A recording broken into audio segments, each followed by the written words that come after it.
네, 절대 전략으로 이어가겠습니다. 주간 기준으로 해서 거래소가 2.3% 뛰었고 코스닥이 1.4% 정도의 오름세가 나왔습니다. 앞에서 보신 대로 윤석열 테마, 가상화폐 테마는 정말 과열차게 네 번 주에 시세가 났기 때문에 아마 여기에 새로 접근하시기에는 막상 좀 겁이 난다, 용기가 나지 않는다라고 하시는 분들도 많으실 것 같아요. 탄탄하게도 대형주 쪽에서도 워낙에 올라가는 종목들이 많기 때문에 참 수익의 기회가 많은 시장이다라는 생각이 드는데요. 오늘 장을 정리하면서 월요일장까지 함께 준비해 보겠습니다. 절대전략 하나금융투자 윤여민 FA 팀장 연결합니다. 팀장님 안녕하세요. 네, 안녕하십니까. 네, 한 주 기분 좋게 마무리하셨을 것 같습니다. 일단 오늘 장의 한마디 먼저 들어볼까요? 오늘 장의 한마디는 이제 코스피, 코스닥의 좀 반등이 시작되었다라고 좀 말씀을 드릴 수 있을 것 같습니다. 네, 일단, 예, 말씀하시죠. 예. 네, 그 시작이라는 주는 단어가 뉘앙스가 긍정적인 게 저희한테 전달이 되는데 더 달리 에너지가 충분하다고 보시는 건지 구체적으로 조금 풀어주세요. 네.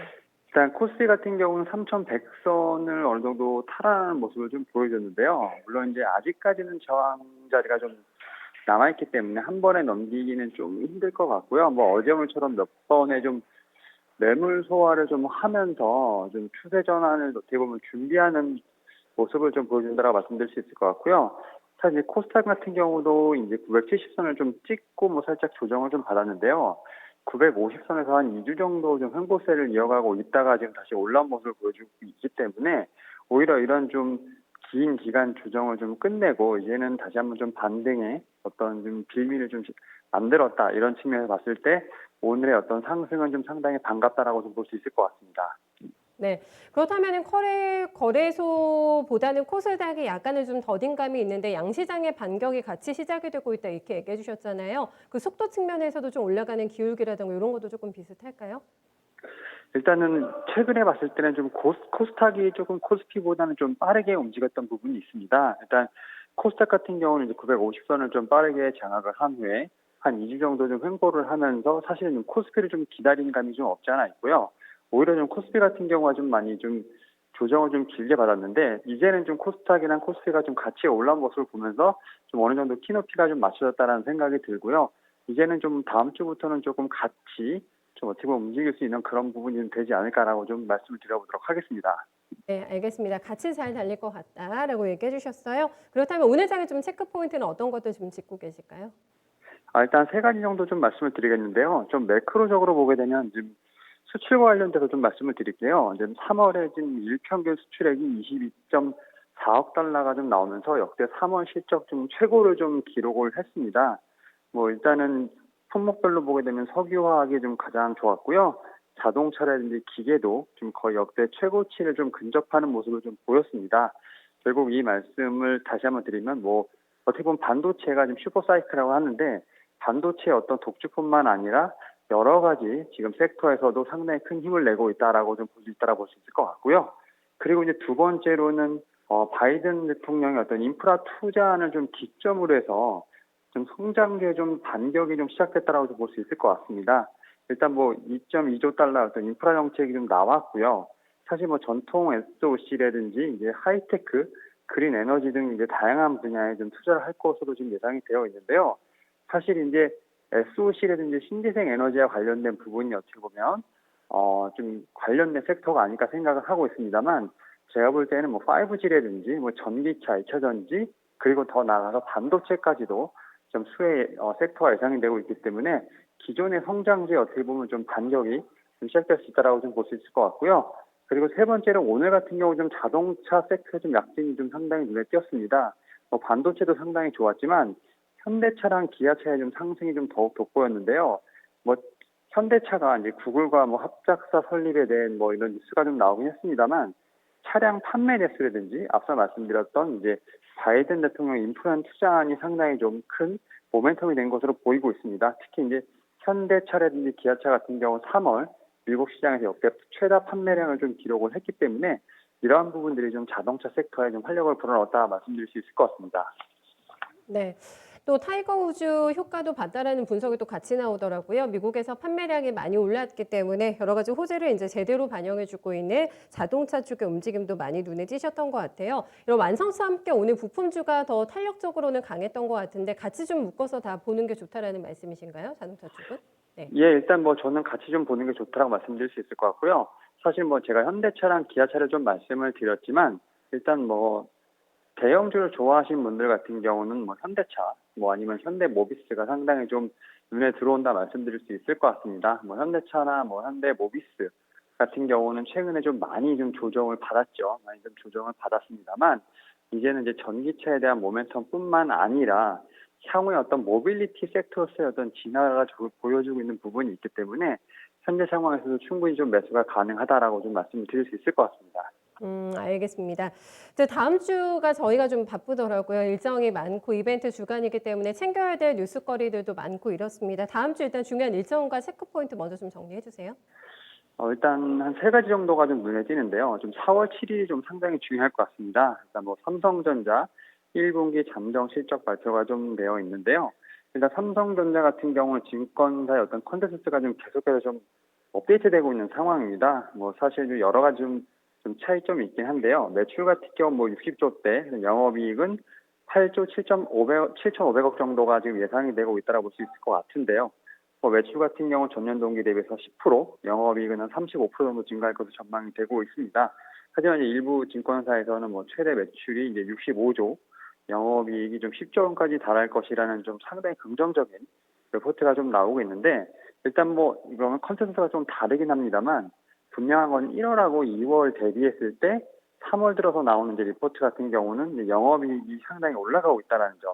그에 따라서 지금 1분기 실적 전망에 대한 눈높이가 높아지고 있다는 점을 봤을 때 상당히 실적에 대한 부분 상당히 긍정적이지 않을까 생각을 하고 있습니다. 물론 이제 텍사스 정년 사태로 인해서 파운드리는 좀 상당히 약진하겠지만 IM사업부의 어떤 상대적 강세로 인해서 지금 영업이익이 상당히 올라갈 것으로 판단되고 있고요. 그리고 이제 같은 날 서울시장 이제 보궐선거가 지금 치러지고 있습니다. 물론 이제 여러 가지 여론조사가 좀 진행되고 있는데요. 일단 그 보궐선거를 기점으로 해서 어떤 지금 건설 관련된 부분들 같은 여러 이제 서울시의 정책들이 좀 어느 정도 좀 확정이 되기 때문에 이런 부분들을 상당히 좀 중시해서 좀 주의 있게 봐야 되지 않을까 좀 싶고요. 그다음에 마지막으로 이제 목요일에 옵션 만기일이 있습니다. 옵션 만기일 같은 경우 상당히 좀 변동성이 센 부분이 있기 때문에 이런 부분을 좀 어느 정도 좀 생각을 하시면서 다음 주를 좀 대비를 하셔야 되지 않을까 좀 생각을 하고 있습니다. 네, 체크 포인트 주신 것 중에 삼성전자 정말 가장 큰 빅 이벤트가 다음 주에 될 것 같아가지고 컨센이 양호한 것 같은데 특히 IM 쪽의 선방이 눈에 띌 거다 이런 분석이 많이 나와가지고 이렇게 조금 세부적인 부분에서 저희가 힌트를 얻게 된다면은 코스닥의 반격도 함께 좀 얘기해 주셨잖아요. IM 쪽이 좋아지면서 저희가 좀 볼만한 부분이 조금 더 있을지 그 부분을 좀 점검해 주세요.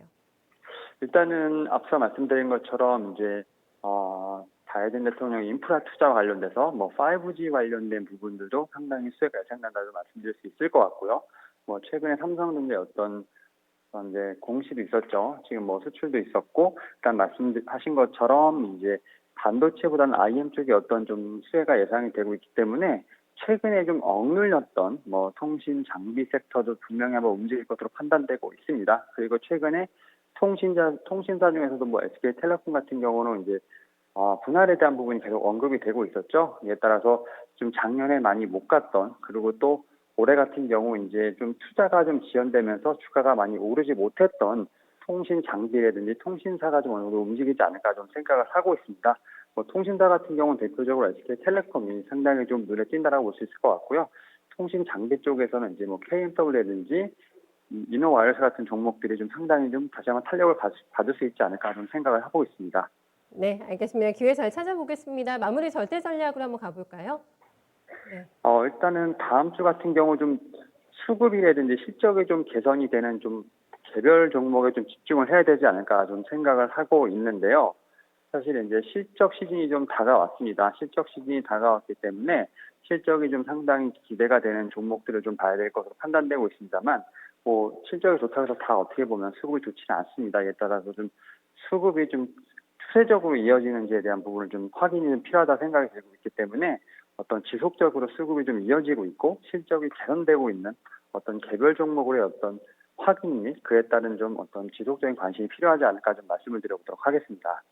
네, 알겠습니다. 또 이제 종목으로는 얘기해 주시는 게 SK하이닉스 맞으세요, 팀장님? 네, 예, 이쪽에서 기회 많이 보세요. 네. SK하이닉스를 좀 말씀을 좀 드리겠습니다. 사실 이제 반도체 시장이 상당히 좋다고 말씀드렸는데 사실 현 시점에서 봤을 때는 이제 파운드리보다는 이제 메모리 반도체, 특히 이제 D램 가격의 상승이 좀 주요하다고 말씀드릴 수 있을 것 같고요. 사실 SK 하이닉스 같은 경우는 삼성전자와 마찬가지로 지금 실적이 좀 상당히 올라가는 어떤 레포트들이 나오고 있습니다. 특히 뭐 영업이익 같은 경우 1조 4천억 대까지 좀 예상이 되고 있는 부분이 있는데, 일단 뭐 데이터 센터 관련돼서 좀 서버용 D램이 상당히 많이 들어가고 있습니다. 그리고 이제 D램 가격이 뭐 2분기에도 20% 이상 상승할 것으로 생각이 들고 있기 때문에 상당히 뭐 1분기뿐만 아니라 2분기에도 영업이익이 상당히 좋지 않을까 좀 생각을 하고 있고요. 특히 동사 같은 경우는 D램에 좀 많이 특화된 회사라고 말씀드릴 수 있겠지만, 낸드 쪽에도 좀 상당히 힘을 쏟고 있다고 말씀드릴 수 있을 것 같습니다. 특히 낸드 같은 경우 뭐 3분기 흑자가 예상이 되고 있고요. 인텔 사업부가 이제 4분기부터 실적이 좀 인식될 것으로 판단되고 있기 때문에 분명히 현재도 좋지만 뭐 장기적으로 좋지 않을까 좀 생각을 하고 있기 때문에 일단 뭐 상당히 좀 좋게 보고 있고요. 뭐 중장기적으로 한 18만 원대까지는 충분히 목표가를 좀 설정할 수 있지 않을까 말씀을 드려보도록 하겠습니다. 네, 아마 궁금하신 게 SK 하이닉스 보시는 분들은 키옥시아 건 관련해서 이거를 지분 매각을 안 하고 그냥 뭐 IPO를 추진하겠다는 얘기도 오늘 함께 나와가지고 그래서 탄력이 조금 떨어졌나 이런 생각도 드는데 키옥시아 건 관련해서는 호재입니까 악재입니까 하이닉스한테? 네. 일단 저는 제가 볼 때 특별하게 뭐 이렇게 뭐 호재 악재라기보다는 좀 제가 볼 때 뭐 저는 호재라고 보고 있는데 시장에서는 그렇게 좀 판단하지 않는 것으로 보고 있습니다만, 그럼에도 불구하고 이제 실적에 대한 부분을 좀 더 크게 봐야 되지 않을까 좀 생각을 하고 있습니다. 앞서 제가 말씀드린 것처럼 결국은 실적에 좀 기여한다고 좀 볼 수 있을 것으로 보고 있고요. 특히 동사 같은 경우는 좀 오늘 좀 많이 상승하다 약간 살짝 밀리는 부분이 있었습니다만, 대형 IT주가 좀 상당히 조정을 받을 때도 강하게 13만 원대를 좀 지지하는 모습을 좀 보여줬습니다. 오히려 삼성전자보다는 이렇게 하이닉스의 좀 주가 타격도가 훨씬 더 좋았기 때문에 제가 볼 때는 오늘 나왔던 어떤 뉴스 같은 경우 좀 잠깐 지나가는 이벤트로서의 어떤 이벤트성이 아닐까 생각을 하고 있고요. 결국은 좀 실적을 좀 계속 봐야 되지 않을까. 예를 들어서 제가 앞서 말씀드렸던 목표가 같이 좀 중장기적으로 좀 끌고 갈 수 있는 좀 종목이 아닐까 말씀드려보도록 하겠습니다. 네, 자세한 말씀 고맙습니다. 잘 들었습니다. 네, 감사합니다. 네, 위현민 팀장과 함께 SK 하이닉스까지 꼼꼼히 살펴봤습니다. 종목에 대한 고민은 오늘 저희 저녁 9시에 도와드리고 있는데요. 금산 전문가 박준혁 운용역 그리고 유한타증권의 김덕호 FA 기다리고 있습니다. 지금부터 전화 접수 주시면 되는데요. 서울전화 2128에 3388번으로 문의 전화 주시면 9시에 세 분과 함께 종목에 대한 고민 말끔히 날려버릴 수 있는 기회 꼭 잡아보셨으면 좋겠어요. 저 오늘 여기서 인사드리겠습니다. 네, 투자 판단에 대한 다양한 도움 말씀 전해드렸고요. 특정 종목의 상승과 하락을 보장하지는 않습니다. 주말 알차게 보내고 오세요. 저희는 월요일에 다시 뵙겠습니다. 고맙습니다.